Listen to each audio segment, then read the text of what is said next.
This week on TWiP, we're diving into the mind of a traveling storyteller with photographer Matt Jacob. From India to Mongolia, Matt has traveled the globe with his trusty medium format camera, documenting hidden worlds, always with profound respect and artistry. So get ready for a riveting conversation with traveling portrait photographer Matt Jacob.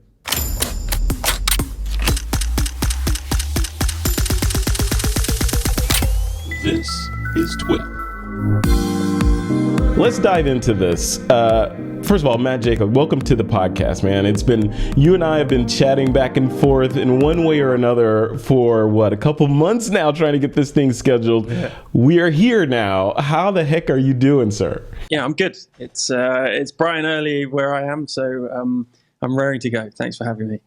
No, thank you for coming on. And for the folks that are watching this, a special thanks to Matt. He got up at 6 a.m. for this. 6 a.m. to be on a podcast. I think I'm just entering REM sleep at 6 a.m. So I don't know how people do that. But welcome, and I appreciate you for getting up early and doing this. I think it'll be a great discussion. So let's dive into the conversation. Let's do some background first of all.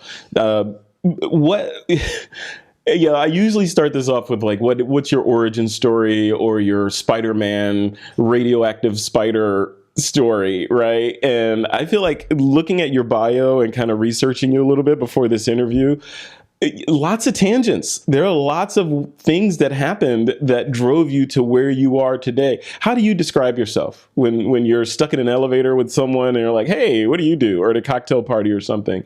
What's your go-to line for those folks? Yeah, I'm still working on it. 41 years old, still working on that. I think it's difficult to kind of distill it down to kind of one elevator pitch, but I grew up in the UK. I dreamt of being a pilot when I was a young boy and chased that dream.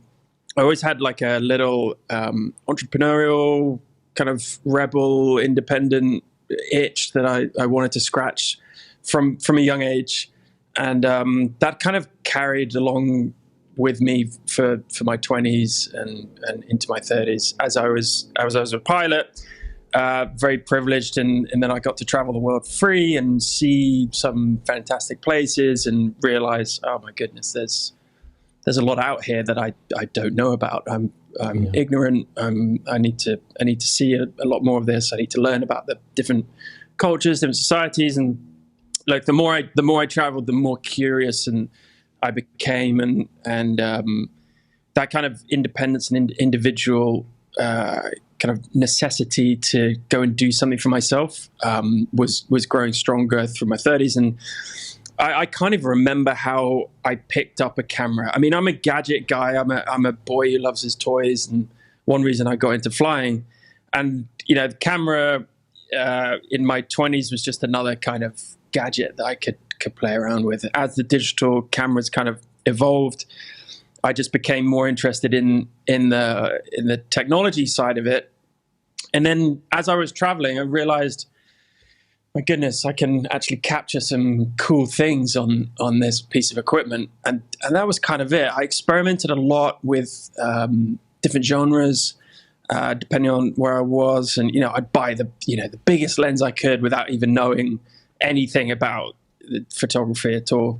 And it wasn't until I went actually decided to take it a little bit more seriously, a bit of kind of validation from friends and family. Oh, Lena, you might have something here. Like you've got some good shots. I went on a workshop. This is back in 2017.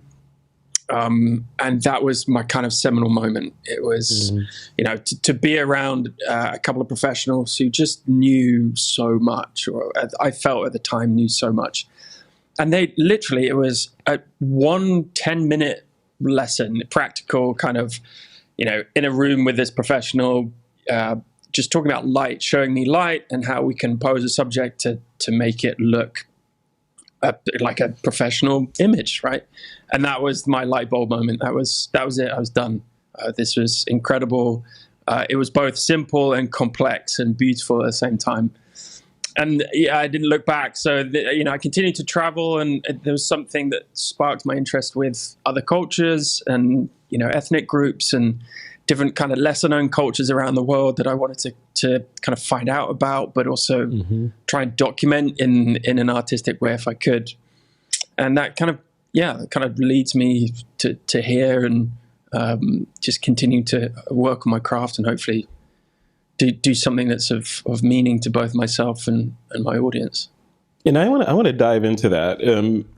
Before we get there, though, I want to talk a little bit about just the learning curve. So being relatively new, I mean, you're not decades into your photography journey, but being relatively, kind of new to the art form, how do you find yourself?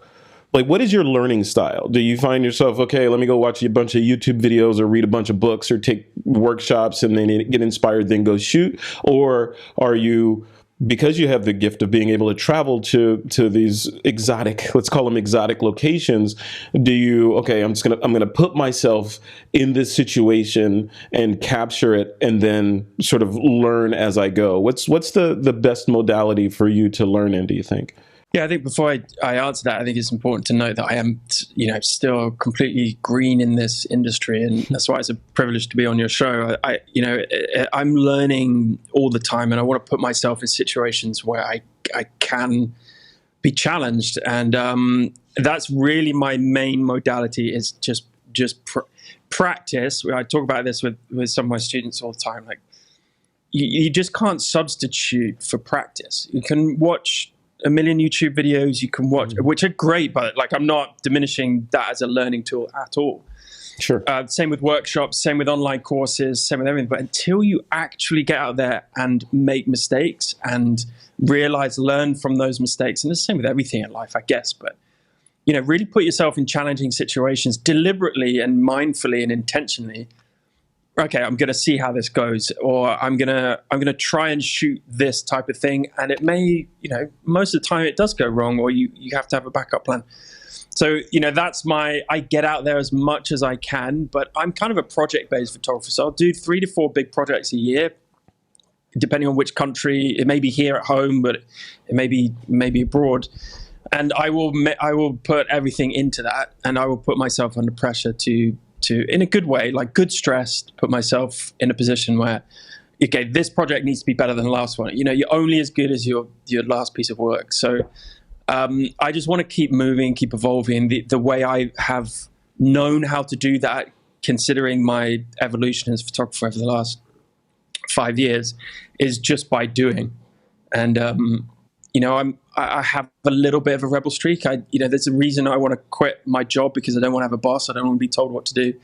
So, if I have, it's very, like, I have a lot of professional photographer friends, and it's great because we're on a level playing field and we can collaborate. But if there's someone who thinks they know more about me, more than me, I will immediately react to that. And it completely is something I'm working on mental health wise.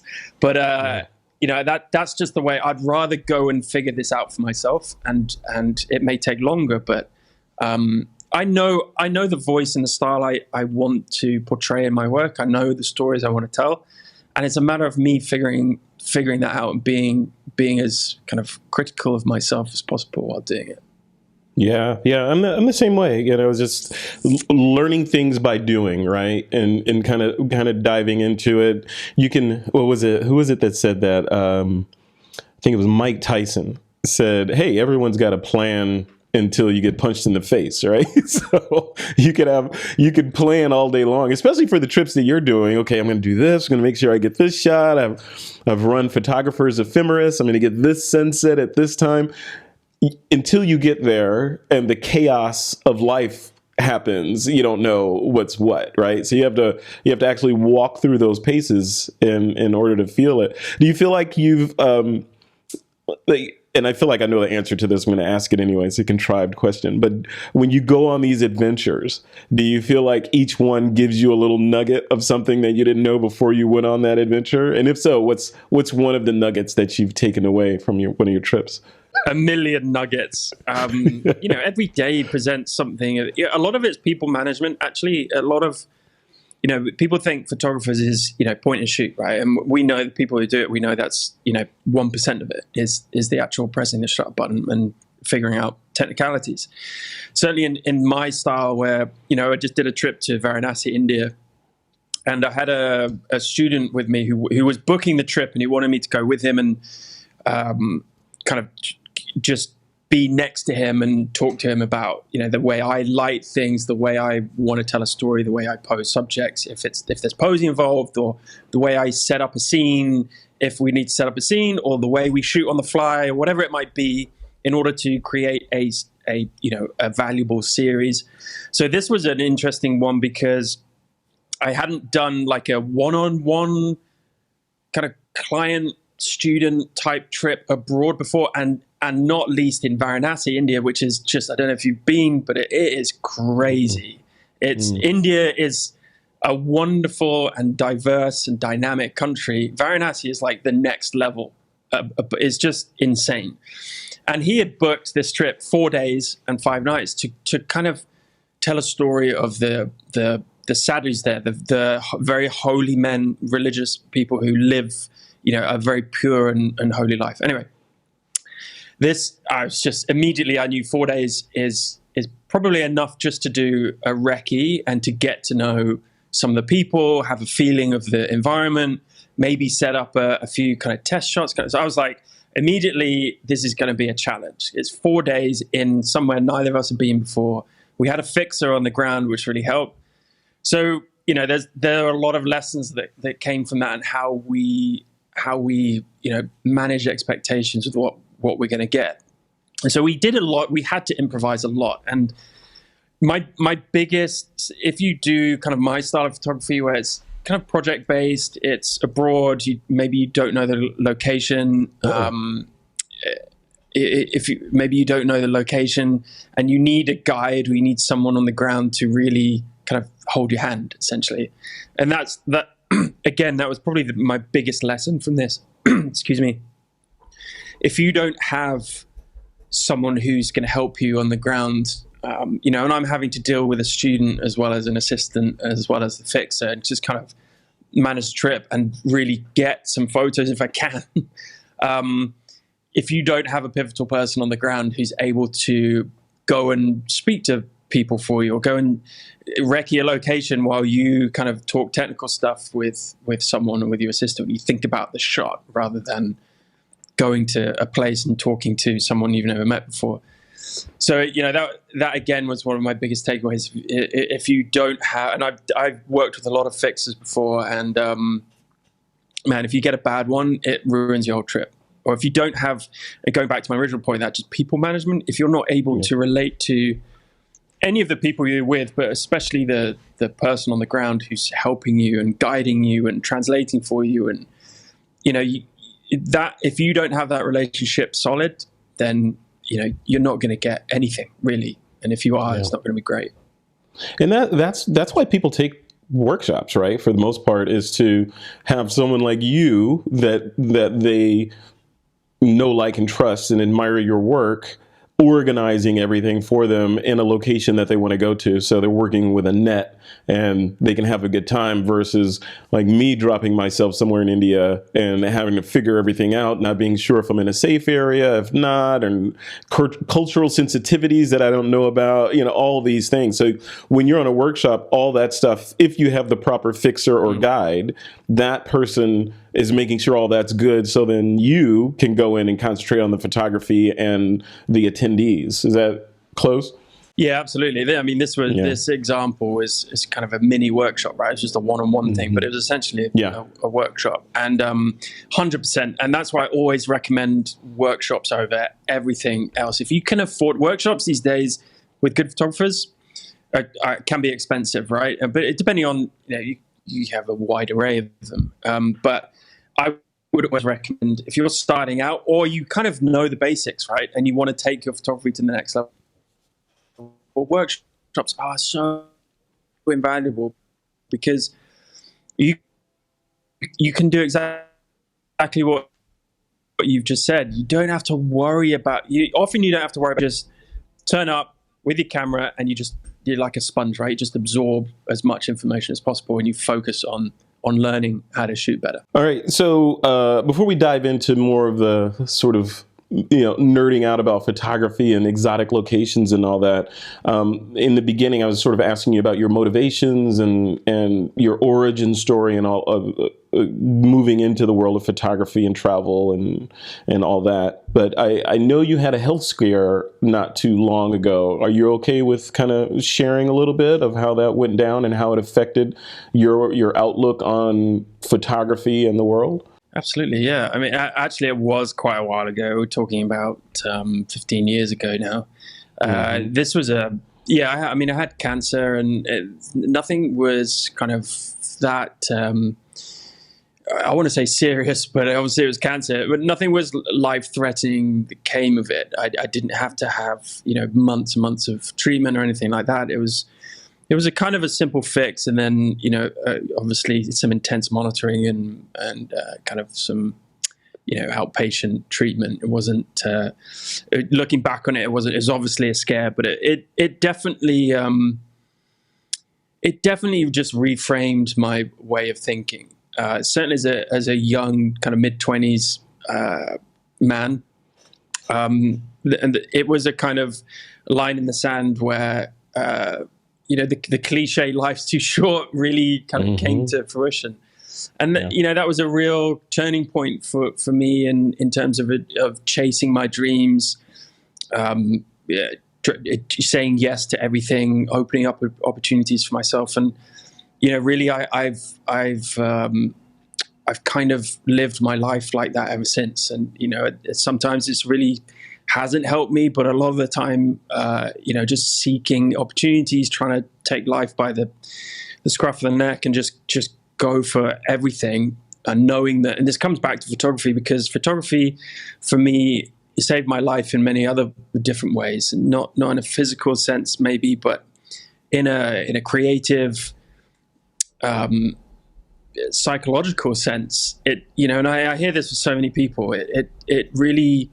It saved me in so many ways. We don't have a long enough episode to talk about that. So it's kind of like when photography came into my life, that mindset really helped me to just go, yes, I'm going to see where this goes, and take it as far as I can. And if it doesn't go that far, then that's okay. It can be just a little side thing, or I don't enjoy it anymore, and that's cool. But being able to have the braveness to just say yes to a lot of things, and see where your interests really, how deep those interests are, and how you can kind of create a meaningful life from those interests. That was how getting cancer really reshaped my way of thinking. And so kind of photography was a result of that a little bit further down the line.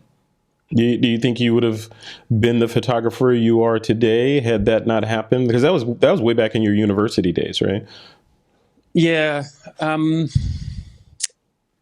don't know. I think about it most days in a good sense. Just grateful that I'm not in that situation, and grateful that those poor people out there that are going through so much more. That gives me empathy. And I'm not sure if I would have that empathy if I hadn't kind of had that wake-up call. I don't know. We're playing what ifs, I guess. But yeah. I think having empathy as a photographer, especially as a portrait photographer, is probably the number one skill you can learn. And it is a skill. It's not something, some people do have a kind of good empathy skills naturally, but you really can learn it. You really can craft it. And with empathy, you can take photography, especially portrait photography, to wonderful levels, in my opinion. That's perfect. That's the perfect segue for the next thing I want to ask you. And that is, how do you insert yourself?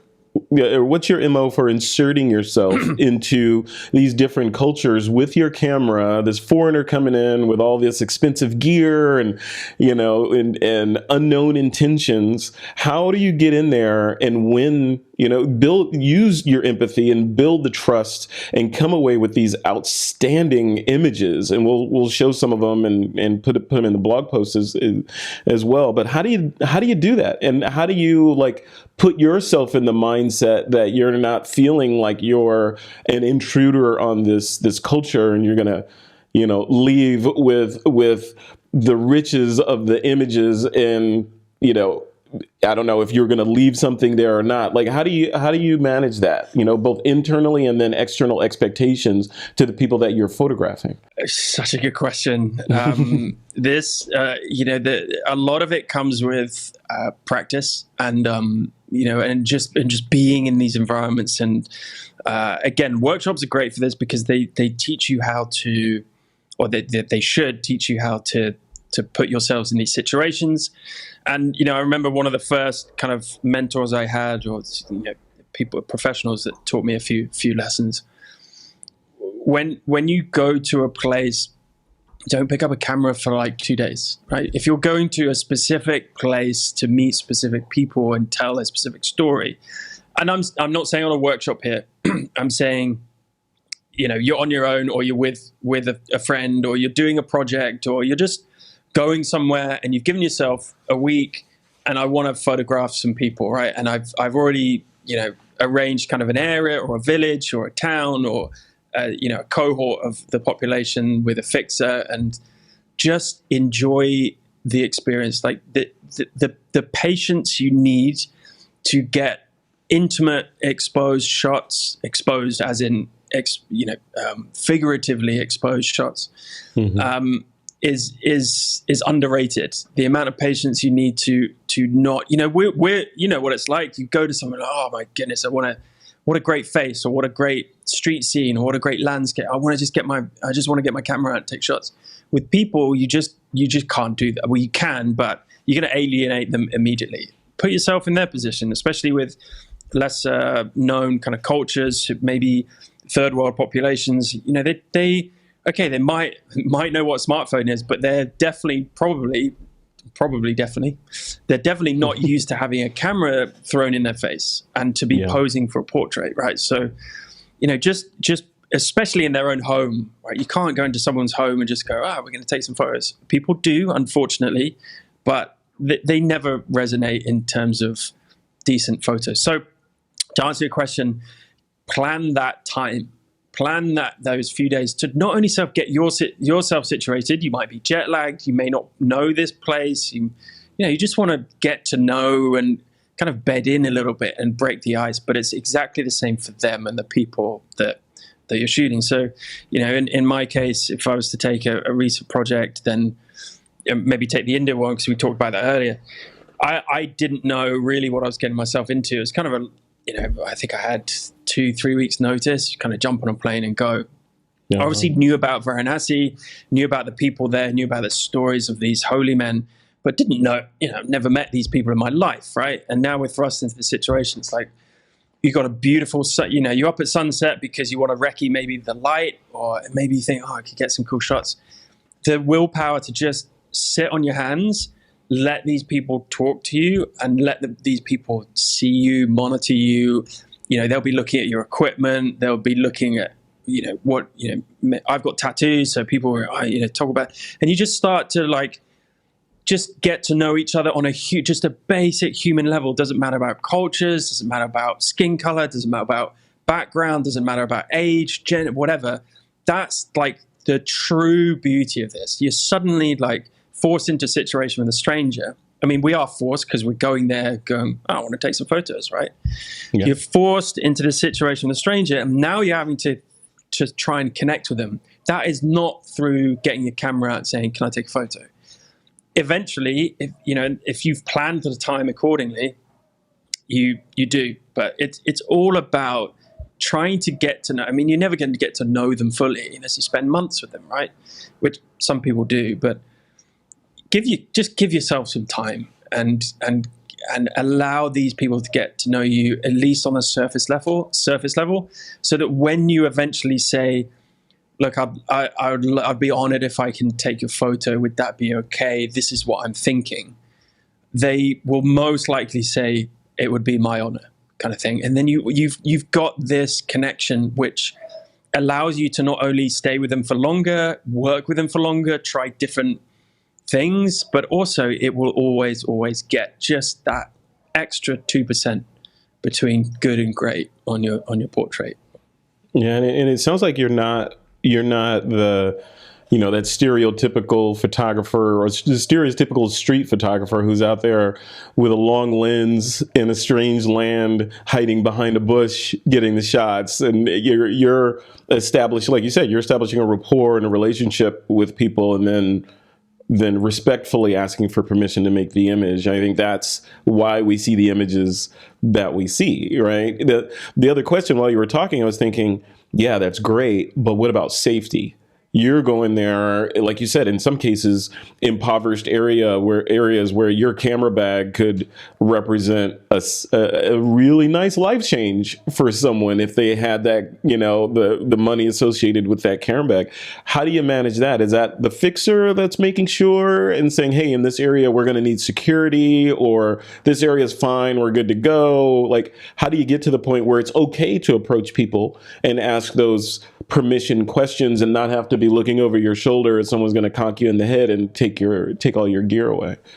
I've had a few near misses. I haven't had anything serious. I've never had anything stolen, so I've been very fortunate in that respect. But a lot of this comes down to research as well. So definitely the fixer. I wouldn't go anywhere that would be relatively unsafe. I mean, everywhere has a level of safety attached to it, but you know what I mean. Like these types of places that would would change their lives if they took my camera and lighting and all the equipment. I mean, I travel with quite a lot of equipment because I usually take some lighting stuff with me. So yeah, I mean, most of it comes down to the fixer. There have been numerous scenarios where I have thought, look, if he wasn't here, then I'd be in trouble. So that's why, like, having a good fixer, making sure you have a relationship with him, because if you don't have a good relationship with him or her, then they may be in on it, right? They may just throw you under the bus as well. But yeah, so that and research, like knowing the areas. I'm not going to put, unless someone pays me a lot of money to go into a place that has a real risk to it, but the story is worth it, then I'm probably not going to go. There are so many stories that I can tell with my camera that aren't in, explicitly dangerous places.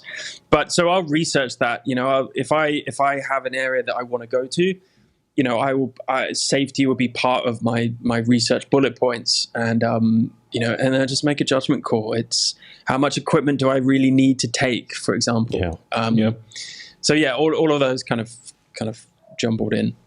And so equipment, so that there's multiple camps when it comes to equipment, right? There's some people that say, hey, I'm bringing my fixed lens Fuji with me, and that's it. Like a friend of mine, Valerie Jardin, is that type of person that she's like, I don't need anything else. I just need this one little bit of camera, no lighting, and I can, granted, the Fuji's a pretty amazing camera, but using just that camera, she can, make magic. And other photographers will say, yeah, well, I need at least a holy trinity of lenses and a couple of lights or whatever, and then there's people in between. Where do you fall in that? Like, what's the process that you use when you're sitting at home in the living room looking at all the gear and preparing to get on that flight tomorrow?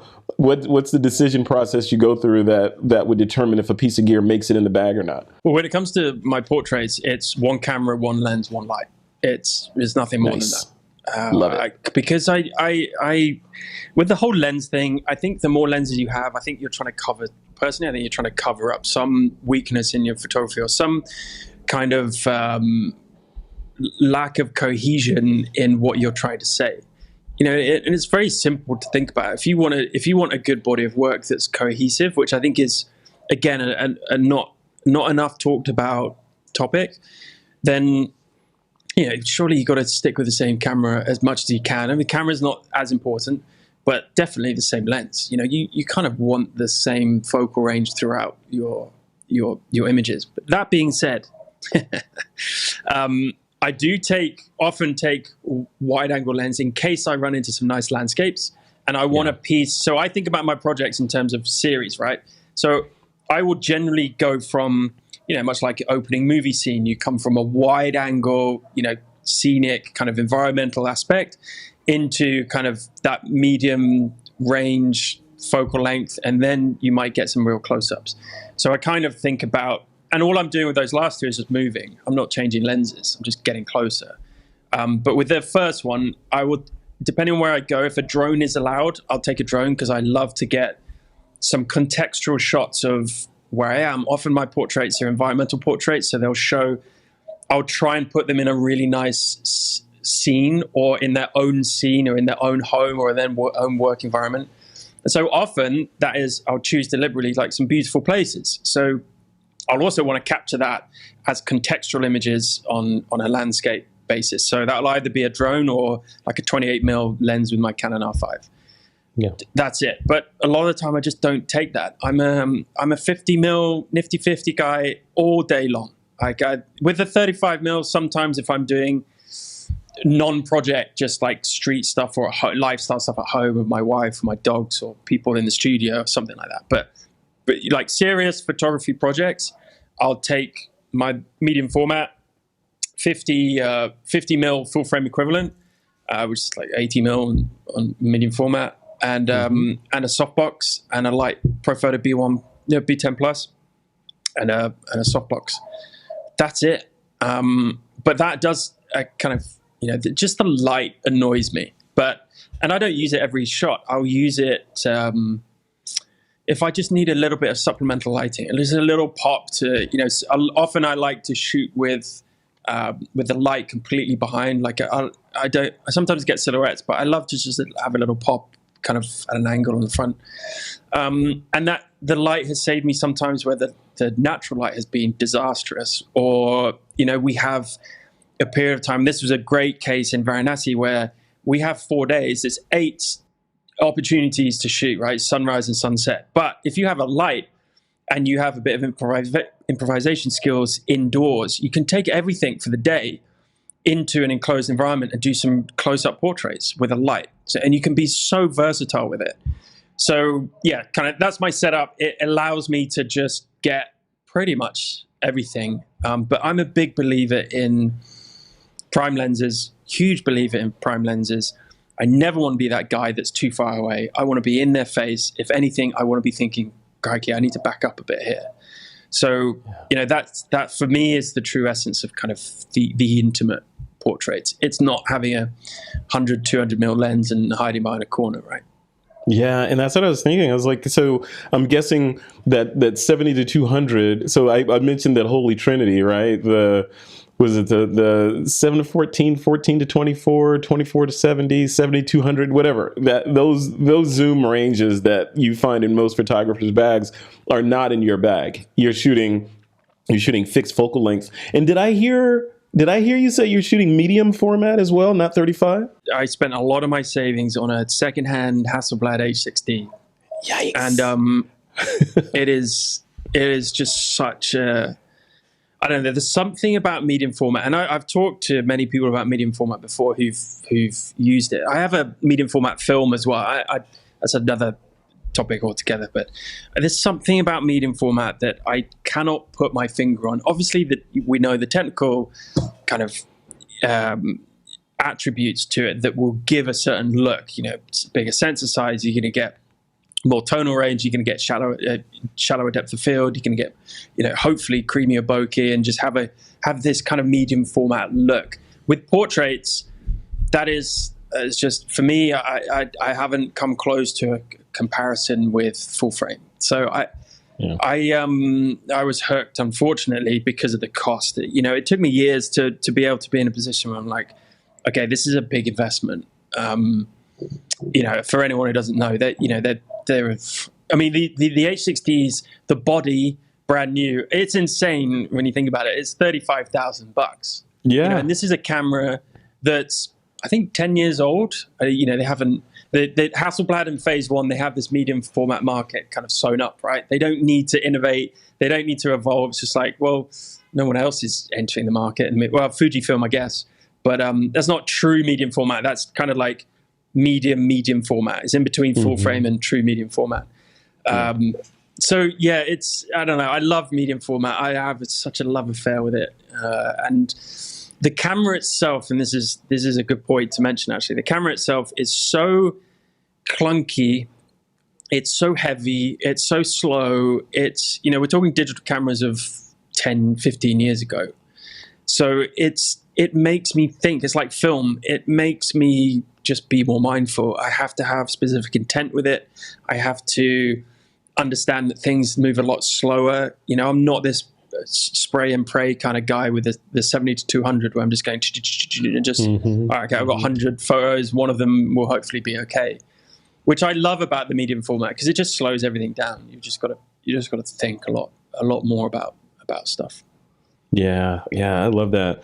And then with that, I mean, you know, we were talking about safety of gear. I mean, that just your camera alone, let alone the lens and the digital back that's on there, all that's sizable to be carrying around. So, and with that, if you're shooting medium format, me shooting full frame have the luxury of bringing a second body just in case, right? Because it's not that heavy to bring a lensless body along with you. Are you doing that? I mean, are you traveling with a giant second medium format camera, or if that one dies, you're shooting on your phone? Like, how does that go? Most of the time, I'll try and bring someone for BTS, whether that's my wife, bless her, or I pay someone, you know, to come over. So yeah, if my camera dies, I'll just you know, steal that from them, basically. But yeah, I'm working on a better backup. But you're absolutely right, and you know, I'd never recommend someone just going with one body if they can afford two of the same bodies or two bodies that will work with each other. Then yeah, that's definitely a very good recommendation. Yeah, and that sets you apart, though, right? Because not every photographer is going to be out there with, you know, first of all, travel photographers generally are shooting full frame or micro four thirds even, right? And being the medium format photographer instantly sets you apart, which means all the overhead that goes along with that medium format camera, i.e. backups and the expense and safety and all that stuff. So it's an instant separator from from everyone else. Do you feel like totally? Yeah, I can't imagine. Do you feel like you're like, or here's a better way to position this question, mobile photography, or using our phones and all the computational wizardry that's packed into the phones these days? How does that work its way into your adventures? Are you shooting video or stills or anything that way? Or is it, hey, I'm strict, you know, when I shoot this kind of photography, it's with that camera or nothing? I can't think of an example where I've used my phone as a substitute, but I that being said, I haven't been in a situation where I've had to, you know, I've always had a backup of some sort. So yeah, look, I'm not, I am a snob in many ways. I think of coffee and just standards and stuff. But with this, you know, I'm just about to release a course actually that the whole tagline is you can get world-class images with equipment less than $500. You know, you don't need, the camera is not the thing you need to worry about. So look, I'm confident in my ability to use anything.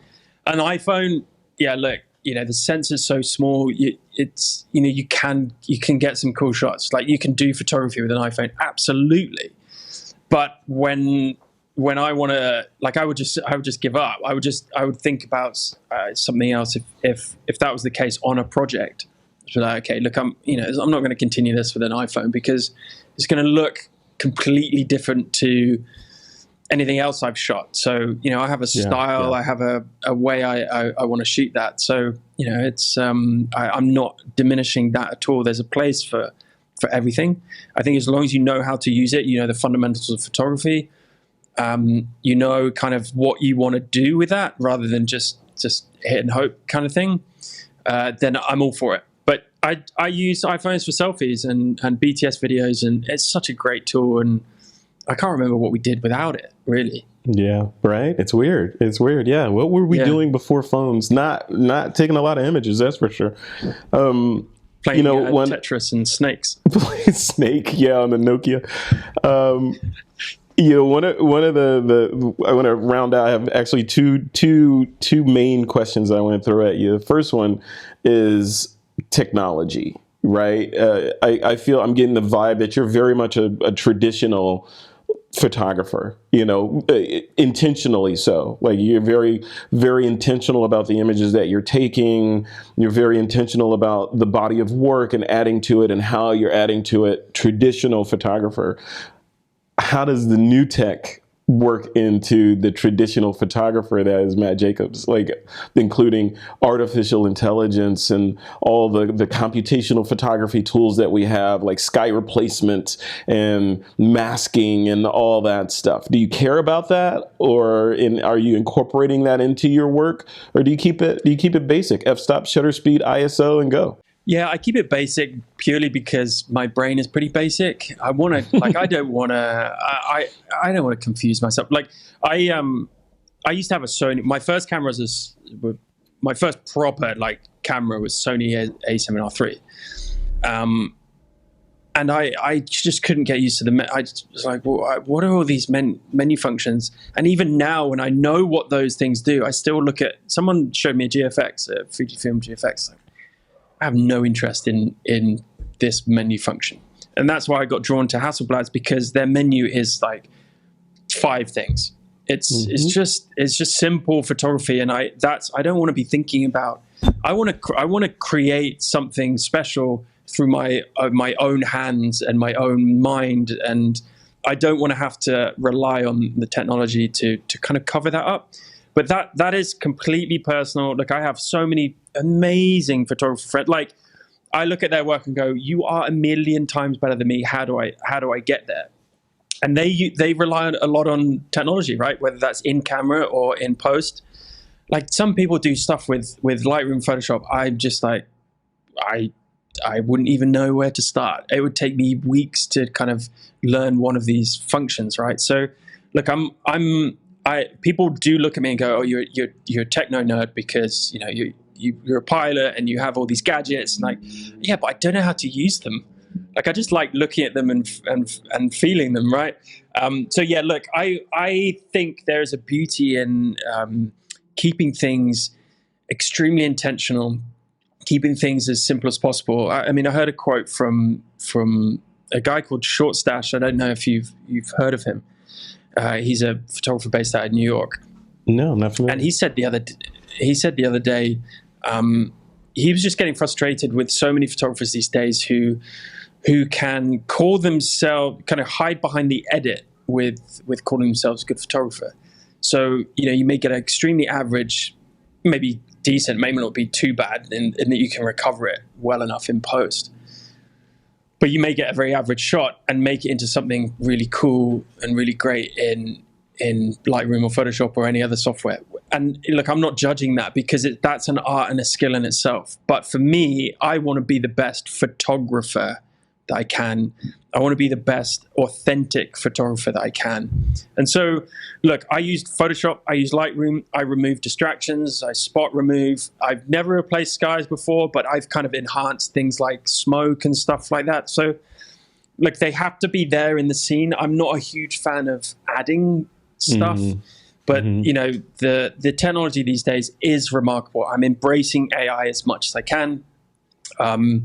I think we have to, as photographers. I think we have to also understand that there's a place for everything. If you're one of those techno guys and you love the technology and you want to, utilize it and leverage it as much as possible in order to maybe not have to think about the scene that much, then cool, go for it. I don't care. I just know what I get satisfaction and what I get fulfillment from, and that is the encounter. That's the experience. That's the moment. And if you've got good light, that's half your battle won, right? That's right. Yeah, I love that. I love it. It did. As we wrap this up, I lied. I said I had one more. I have actually 2 more questions for you. This is riveting. Okay. The first one is planning. Right, you mentioned you're planning. You're a planner.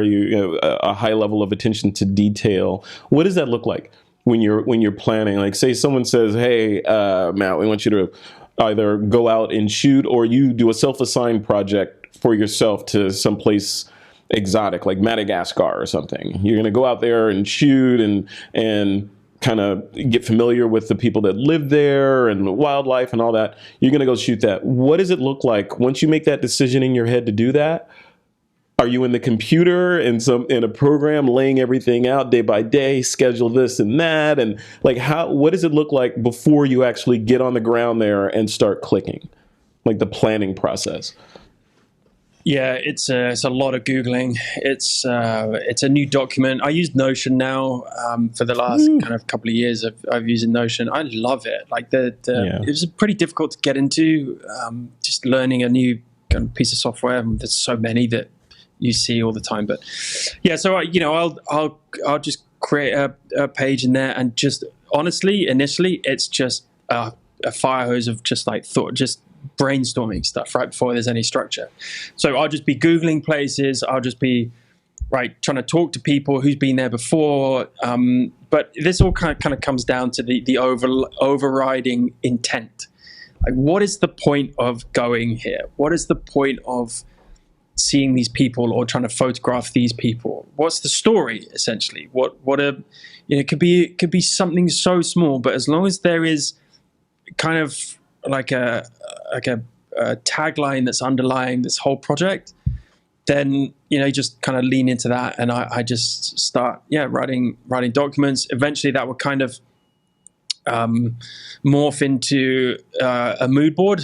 I don't really like mood boards, but it's something where the people I'm with or the subjects can see like sample images or a little bit of information about me, my previous work, or the story bits about the kind of what we're trying to say, what we're trying to do. So yeah, there's a few kind of documents that get formulated in that preparation process, but a lot of it's just research. How do you share that mood board? The mood, like if you're sharing the mood board with either workshop attendees or a client or whomever, or people on the ground there, how do you share that? Is that also through Notion or some other method? Yeah, Notion. If we're in a group in Notion and everyone's kind of all over the world, it would just be in there as a PDF, or usually just as a PDF. I'll just upload it in there, and then on location, or if I'm in the studio, I'll just obviously put it on screen, hand it out, and we'll just talk through it. What are you guys thinking? What do we want to say with this? What are you thinking, like setup wise? Here's the person. What are we going to do? So yeah, I'll just share it in that respect. Yeah, love it. All right, here is the final question, I promise.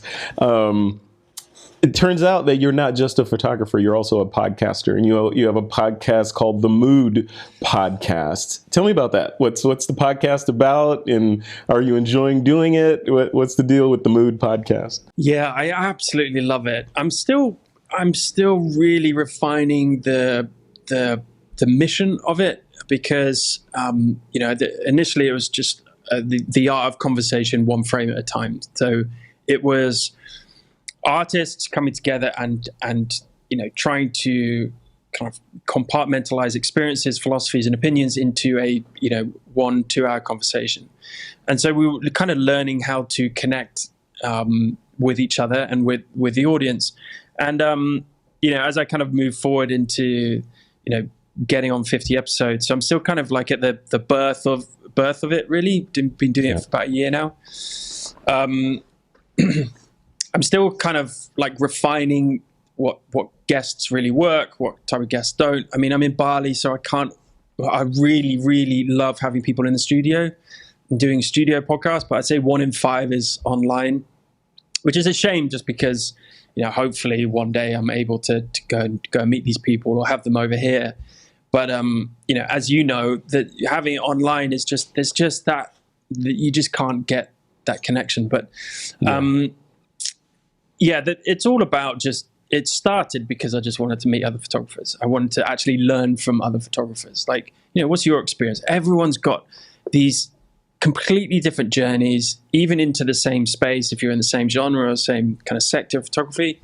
But everyone has their story to tell, which is just so fantastic and inspiring. And, selfishly, I get to learn from loads of people and hear about, their experiences, their lessons, their tips and tricks, their opinions on things. We talk a lot about opinions on how photography moves forward in today's age, how we express ourselves with the kind of behemoths of social media kind of hanging over our heads and all this kind of stuff. So it does get philosophized quite a lot, but it's just about me having fun for myself. It's a completely selfish endeavor. I don't know how, when you started this show, I don't know if you're just, I just want to chat to people, right? So now I'm having to think like, okay, well, I have to think a bit more strategically about it. I can't just, I'm not going to be a Joe Rogan where it's like you just chat for a couple of hours, just without any structure, without any kind of purpose to move things forward. And like you probably heard for the last hour, I'm big on intent. So I need to kind of refine that a little bit with the podcast. Like what is the intent of this? It cannot just be any more about me having fun for my own sake, right? Me meeting people because I want to meet them. So I kind of have to balance those two worlds, but I'm loving it. Yeah. Well, sometimes it is that, though. There's a bit of that in there because the podcast is you, like it or not. So, sometimes it is about, hey, I want to meet that person. I'm going to use my podcast as a vehicle or a catalyst to getting in front of that person and having the conversation, which I think, you could look at that as selfish. But I look at it as, like we were saying before we started recording, I feel like the This Week in Photo audience is me. I am a member of my audience. So the questions and the desires for conversations that I want to have, I feel like lots of people want to have those conversations. Even here, like the questions that I'm asking you, I feel like I'm a conduit from my audience asking the questions that they'd want to hear. I even sometimes think like someone's in their car driving, listening to this conversation, and they're like, yes, ask that question. That's the question I wanted to ask, right? So, as long as you're doing that, and like we talked about, if you're doing an interview about something that you're not passionate about, that's where the imposter syndrome and disingenuity and all that start creeping into the conversation, and people can smell that a mile away. If you're not interested in something and not excited about it and you're going through the motions, and I found that the worst place for that to manifest is when you're on stage doing a talk and you feel like, maybe the audience knows more about your topic than you do, and you're up there. I feel like that all the time, though. I feel like that all the time. Like, what am I doing here? Like, everyone listening to this knows more about photography than I do. So, it's I get it, and hopefully, I'd love to. I'm super interested to hear about your story, your experiences in photography. So, I'd love to return the favor one day and get you on the show. Oh, I love to come on. Yeah. Whenever you say the word, and I'll be there. Yep. I'm going to throw a compliment at you. We'll make it happen. Oh, yeah. Just say the word. Send me a note. I'm looking at your website right now. I love your website. I love the simplicity and, like you said, the intent of your website. I know exactly what you want me to know about Matt Jacobs when I look at your website, and it's all in one nice little spot. So kudos on not only the body of work, of course, but also the presentation and all that. It's very, very nice. So check it out, folks. Matt Jacobs you have it as Matt Jacob Photography, right? Is that the Jacob without the S. Yep. So without the S. Two first names, basically. Yeah. There you go. All right, we'll leave it right there. Thank you so much, Matt. I appreciate you coming on. This has been fantastic, and definitely you will be coming on. You will be coming on again. I wanted to.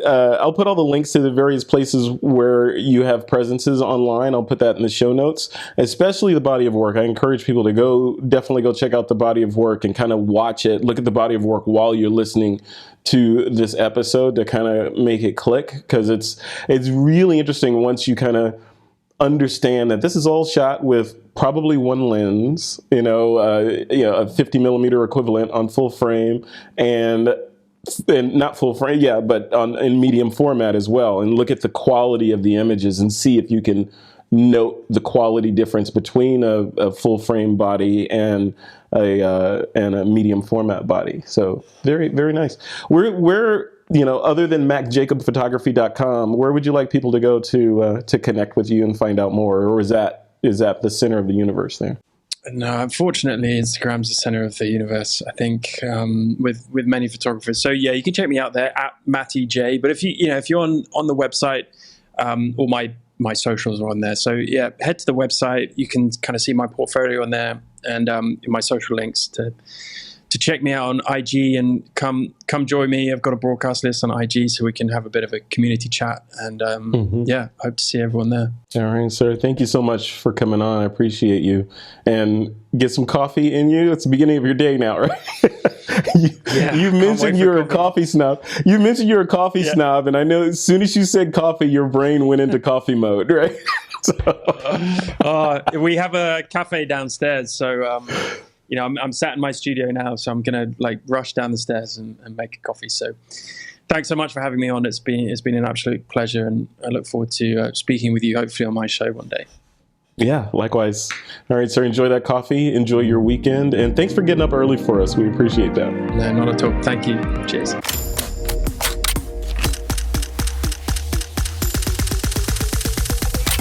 This is TWiP.